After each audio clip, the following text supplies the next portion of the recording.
विद्यार्थियों, मैं एसएम नफ़ीस, associate professor chemistry, आपको पीएससी पार्ट थर्ड की यूनिट नंबर फर्स्ट से रिलेटेड एक बहुत इम्पोर्टेंट टॉपिक हाइजेनबर्ग के अनिश्चितता के सिद्धांत की व्युत्पत्ति करना बताऊंगा।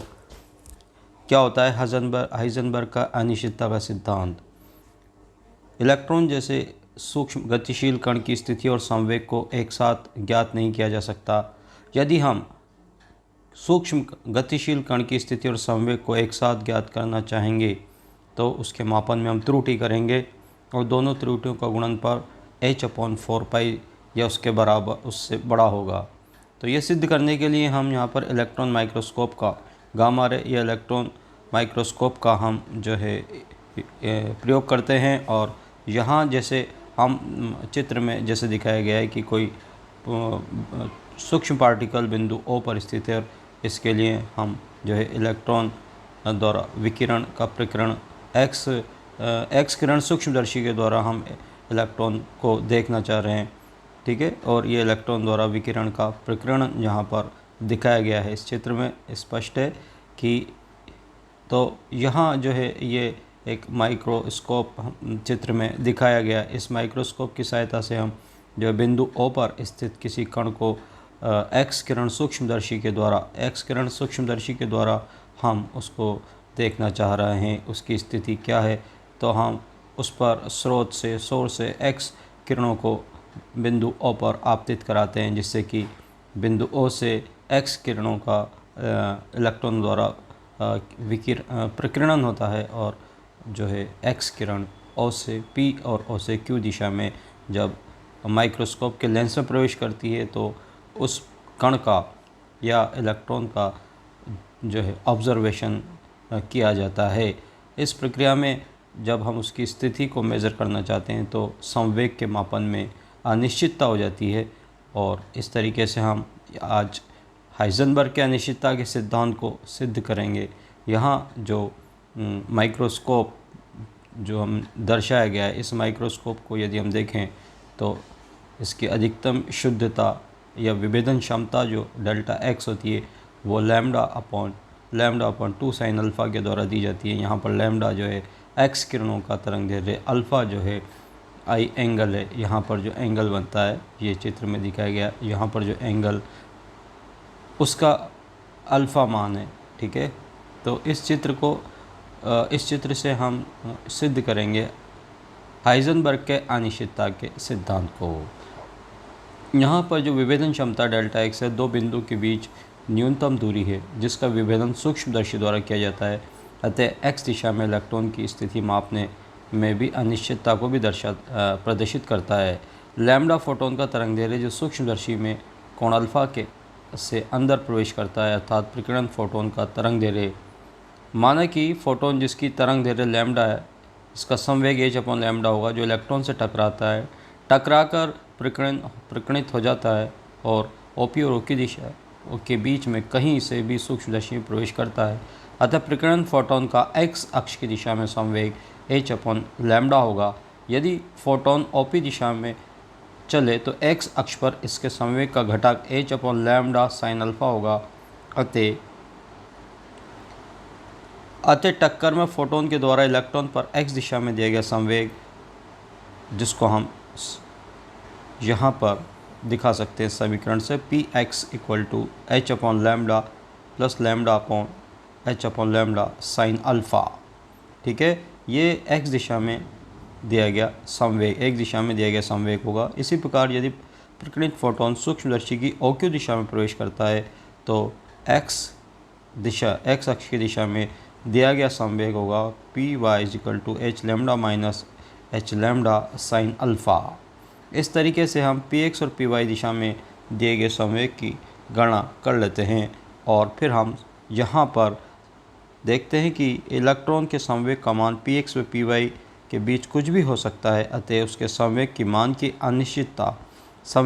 अनिश्चितता देखें तो डेल्टा P = Px - Py, दोनों समीकरणों को अगर हम यहाँ रख दें Px और Py की वैल्यू अगर हम यहाँ पुट कर दें तो h/लैम्डा प्लस h/लैम्डा साइन अल्फ़ा माइनस h/लैम्डा साइन अल्फ़ा, बाहर माइनस है इसलिए माइनस माइनस प्लस हो जाएगा, तो एक H upon lambda sine alpha cancel out हो जाएगा। ठीक है, कैंसिल आउट हो जाएगा।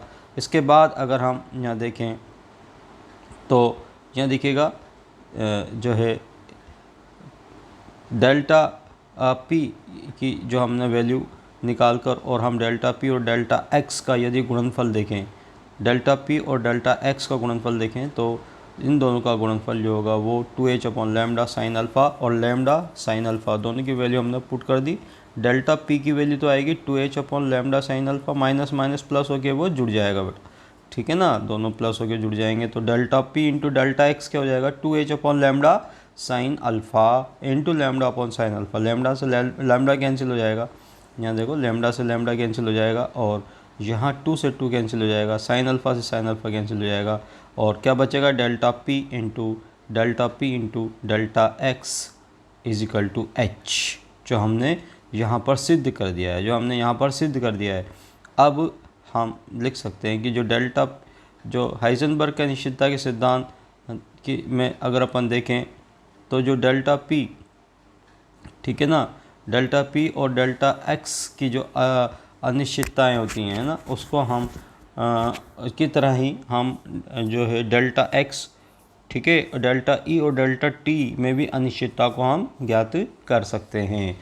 इसके लिए हम डेल्टा टी बराबर डेल्टा एक्स अपॉन बी और ई इक्वल टू हाफ में बी स्क्वायर का फार्मूला हम यूज़ करते हैं यहाँ, और डेल्टा ई की वैल्यू हम निकालते हैं, इसको हम डिफ्रेंशिएट करके M B into delta V. ठीक है ना, इसको हम तो वी को हम बाहर लेके एम इंटू डेल्टा वी के रूप में हम लिख सकते हैं, या वी इंटू डेल्टा पी, ये मानते हुए कि delta X into delta P की वैल्यू एच होती है, तो हम यहाँ पर वैल्यू पुट कर दी, तो delta E is equal to हो जाएगा V into H upon delta X, और delta E is equal to हो जाएगा एच अपॉन डेल्टा टी। यहाँ हमने क्योंकि हम जानते हैं कि delta T is equal to होता है डेल्टा एक्स अपॉन वी, तो हमने यहाँ वैल्यू पुट कर दी, तो वैल्यू पुट करने पर क्रॉस मल्टीप्लाई करेंगे तो delta E into delta T is equal to H. ठीक है, तो हमने यहाँ दूसरे रूप में भी इसको हमने यहाँ सिद्ध कर दिया बच्चों। ठीक है ना। अच्छा, इसके ऊपर जो है न्यूमेरिकल भी आ सकता है, तो यदि स्थिति में अनिश्चितता, जैसे न्यूमेरिकल दिया हुआ है, यदि स्थिति में अनिश्चितता 0.1 nm, तो इलेक्ट्रॉन के वेग में अनिश्चितता की गणना कीजिए। तो हमने यहाँ फॉर्मूला लिखा delta X into delta P is equal to H upon 4 और यहाँ पर डेल्टा एक्स जो आपको दिया हुआ 0.1 nm और 1 nm is equal to 10⁻⁹ metre, और उसको हमने मीटर में चेंज कर लिया बेटा। और एच की वैल्यू होती है 6.62 इंटू 10⁻27 अर्ग इंटू सेकेंड, या फिर 6.625 इंटू 10⁻34 जूल सेकेंड। तो यहाँ पर हमने फार्मूला यूज़ किया delta P is equal to X upon 4 delta x.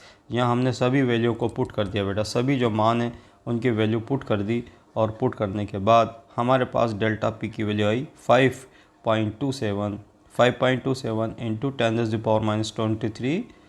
ठीक है, ये वैल्यू आई। तो हम अब इससे delta V is equal to निकाल देंगे डेल्टा पी अपॉन एम, और यहाँ पर डेल्टा पी की वैल्यू पुट कर देंगे, और एम जो इलेक्ट्रॉन का द्रव्यमान होता है 9.11 इंटू 10⁻31, ये वैल्यू पुट करके और डेल्टा वी की वैल्यू हम ज्ञात कर सकते हैं। ठीक है, तो इस तरीके से हम हाइजेनबर्ग के अनिश्चितता के सिद्धांत को ड्राइव कर सकते हैं, और ड्राइव करके हम उसको दो रूपों में लिख सकते हैं, delta P into delta X equal to H, जो कि एच अपॉन 4 से बड़ा होता है, एच की वैल्यू एच अपॉन 4 से बड़ी है।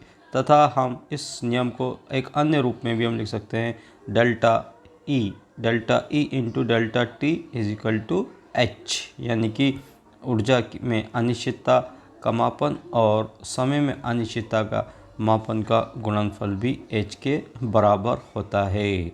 ठीक है, तो इस पर बेस्ड और भी न्यूमेरिकल आपसे पूछे जा सकते हैं कि क्या क्या हो सकता है, किस किस प्रकार के न्यूमेरिकल आ सकते हैं। जैसे आपको स्थिति में संवेग, स्थिति में आपको अनिश्चितता पूछ ले तो वेग में अनिश्चितता भी पूछी जा सकती है, संवेग में अनिश्चितता भी पूछी जा सकती है।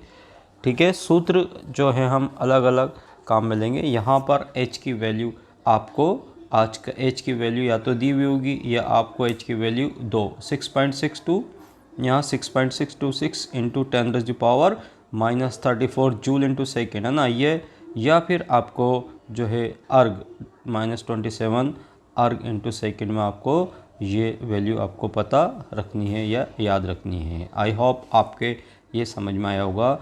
धन्यवाद।